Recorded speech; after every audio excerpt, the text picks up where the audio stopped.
महाराष्ट्र में मची है उथल पुथल। उद्धव ठाकरे जी के जो विधायक हैं वो बागी हो गए हैं। वो बागी हो गए हैं या उनमें अकल आ गई है? अब आप कहेंगे ऐसा क्यों कह रहे हो कि उनमें अकल आ गई है? तो इस पे हम ये कहेंगे कि हम आपको याद दिलाएंगे कि जो शिवसेना पार्टी है, ये पार्टी जिन्होंने बनाई थी, आदरणीय जो ठाकरे साहब थे, उनका जो एकमात्र उनका उद्देश्य था वो था हिंदुत्व। और उनके सामने जो सबसे बड़ा विपक्ष हुआ करता था वो था कांग्रेस पार्टी, या यूं कह लीजिए कि कांग्रेस पार्टी को वो अपना दुश्मन मानते थे। और उनके बेटे उद्धव ठाकरे ने क्या किया, उसी कांग्रेस पार्टी से हाथ मिलाकर सीएम बन गए। अब आप बताइए, जब इनके विधायकों को ये समझ में आया कि जिस पार्टी की जो नींव रखी गई थी वो नींव ही डगमगा गई है, तो वो बागी होंगे या फिर उनमें अकल आ गई है? आप ही को सोचकर बताना है, कमेंट कर ज़रूर बताइएगा। वैसे कुछ लोगों का ये भी कहना है कि ये सारा जो खेल है वो बीजेपी करा रही है, क्योंकि बीजेपी के साथ जो पहले इनका अलायंस होना था वो हो नहीं पाया और कांग्रेस पार्टी ने इनका साथ दिया, तो ये जो है सीएम बन गए। तो अगर लोगों को ये लगता है कि बीजेपी ये करा रही है तो उनको बिल्कुल ठीक लगता है। बीजेपी ये करा रही है, बीजेपी कराएगी भाई। जहां भी जिसको भी जैसा भी चांस मिलता है वो वहां पे चांस मार लेते हैं। सोचिए ज़रा, अगर बीजेपी की जगह ये कांग्रेस होती तो क्या कांग्रेस ये नहीं कराती? बिल्कुल कराती। राजनीति है भाई, समझदारी में ही, समझ रहे ना आप। बात करें अग्निवीर की या अग्निपथ स्कीम की, जो कि सेंट्रल गवर्नमेंट ने निकाली है, तो इस पर लोगों का जो गुस्सा है वो काफ़ी तेज़ भड़क उठा है और उन्होंने कितनी सारी सरकारी संपत्ति को जला दिया, सरकारी भी और प्राइवेट प्रॉपर्टीज़ को भी जलाया है। उनका कहना यह है कि भैया ये जो 4 साल वाली स्कीम है इसको हटाओ, हमें जो है पूरी वो पुराना वाला वो चाहिए कि आर्मी का एग्ज़ाम होगा, हम जाके और पूरे ज़िंदगी भर आर्मी में रहकर देश की सेवा करेंगे।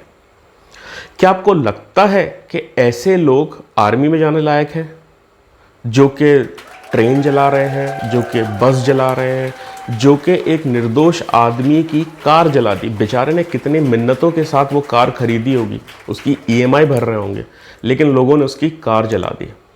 ये लोग आर्मी में आदमी जाते क्यों है? वो इसलिए जाते हैं कि भाई उनके अंदर देशभक्ति होती है, देश की सेवा करने का जुनून होता है। पैसे तो बट ऑफ कोर्स सबको कमाने ही है, बट ये लोग क्या वो लोग हैं? आपको ये समझना पड़ेगा। हम आपसे यही कहना चाहते हैं कि ये वो लोग नहीं हैं। देखिए, जब भी सरकार कुछ नया करती है, वो अच्छा करे या बुरा, मैं इसके उसमें नहीं जाऊंगा, लेकिन जब भी सरकार कुछ करती है तो ये जो टूल किट गैंग है ना, ये अपने टूल बॉक्स में से ये एक पर्टिकुलर टूल निकाल लेती है जो उस टाइम के काम आएगा और वो टूल चलाना शुरू कर देती है। लोगों का कहना था कि मुसलमान लोगों ने ऐसा किया है, जो मुस्लिम्स हैं उन्होंने ये ट्रेन जलाई है, ऐसा किया है, तो ये भी बिल्कुल गलत है।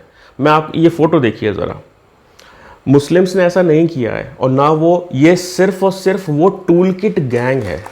राजनीति है बॉस, राजनीति।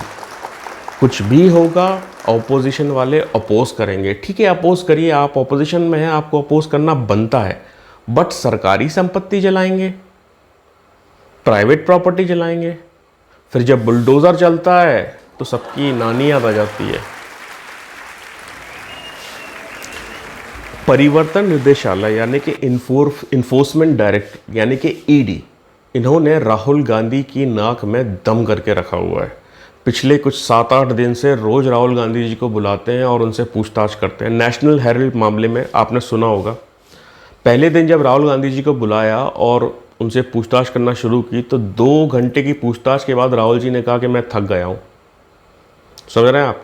पहले दिन 2 घंटे की पूछताछ के बाद राहुल जी ने कहा मैं थक गया हूँ, और अब राहुल जी रोज़ जाते हैं, 7-8 घंटे की पूछताछ करते हैं और फिर वापस आते हैं। नियति का खेल देखिए आप। इस पर हम ये कहेंगे कि आप नियति का जो है खेल देखिए। चौकीदार को चोर कहने वाला पिछले 7-8 दिन से ईडी को ये समझा रहा है कि वो चोर नहीं है। अगली बारी राजमाता की है। अब राजमाता जी जाएंगी ईडी के ऑफिस, और उनसे होगी पूछताछ। वैसे पैसा तो बहुत कमाया है यार, बहुत अटूट पैसा कमाया है। जाते जाते आपको बता दें कि अफ़गानिस्तान में ज़ोरदार भूकंप आया है और लोगों की जो ज़िंदगी है वो तहस नहस हो गई है।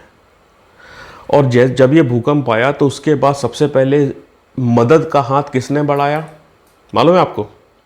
सबसे पहले मदद का हाथ बढ़ाया भारत ने, यानी कि हमारे हिंदुस्तान ने, हिंदुस्तान की गवर्नमेंट ने।